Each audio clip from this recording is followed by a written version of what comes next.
Hello everyone, I thought I would create a new video to show you some of the latest features I've been working on Digital Grimoire. So let's get started. Ignore that little flash, that was just the service worker in the background installing. I'm going to make a 15-player game of S&V, random roles, don't care about composition, auto assign, and make a circle, and play. There we go, that's my game. Straight away, you'll notice a bit of a difference from what you're used to seeing. You'll see that the background is looking a bit cloudy, and that's because it's nighttime. So I've introduced the concept of night and day in the game now. You'll see here we've got a button that says night 1 and a button to transition into day 1. The reason for that is because I've added the possibility to introduce or to do nominations and voting in the app now. So we're in the night time. So I'll click on the night button and we see the pane along the right. You might also notice something new here as well, and that is finally we've got shortcuts to the cards built into the night pane. So we're on the first night and the philosopher is going to be woken up and I'm going to say, would you like to use your ability? So no longer do I have to click out of here, go into cards, find the card I want, show it, close this, go back into the night window and then carry on from where I left off. Now I can just tap in here and immediately bring up the card. That's been done for the minions and the demons, and I think all the roles that involve alignment change, role change, and choosing a number of players. So the philosopher, for example, not the philosopher, sorry, here, the snake charmer, if they manage to ping the demon and they're going to be swapping roles and alignments, then I'll have the UR and I'd choose you are the snake charmer. I'd show that to the demon, and I would say you are good. I'd show that to the former demon who's now the good snake charmer.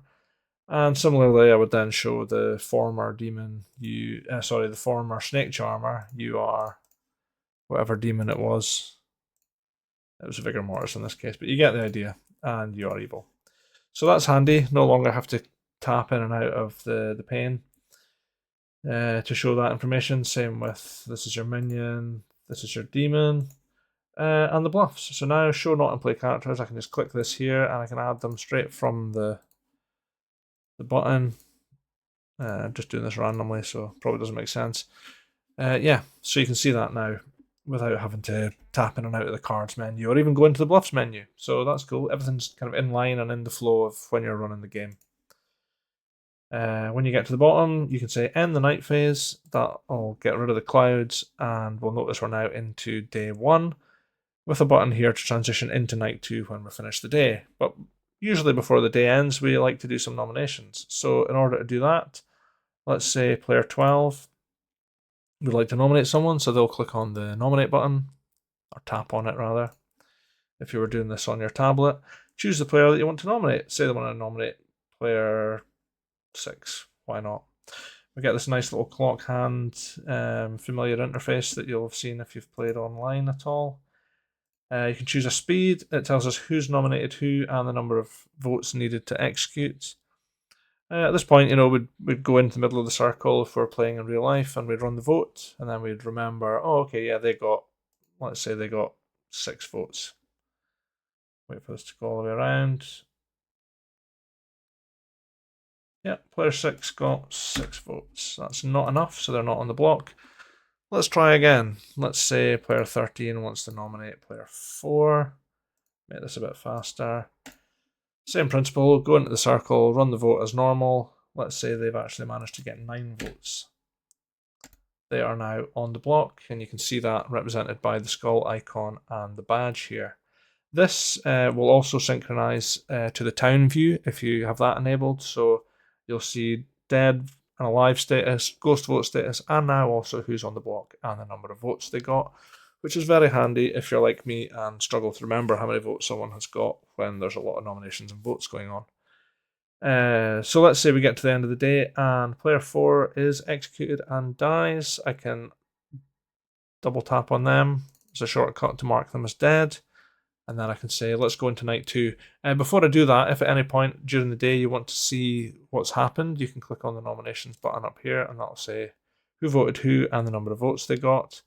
Similarly, if I attempt to run a nomination with the same player twice, it will come up with a warning saying, hey, player 12 is already nominated today. Maybe you don't want to do that, but maybe you do. And it'll still allow you, but it'll give you the warning just in case you don't want that to happen.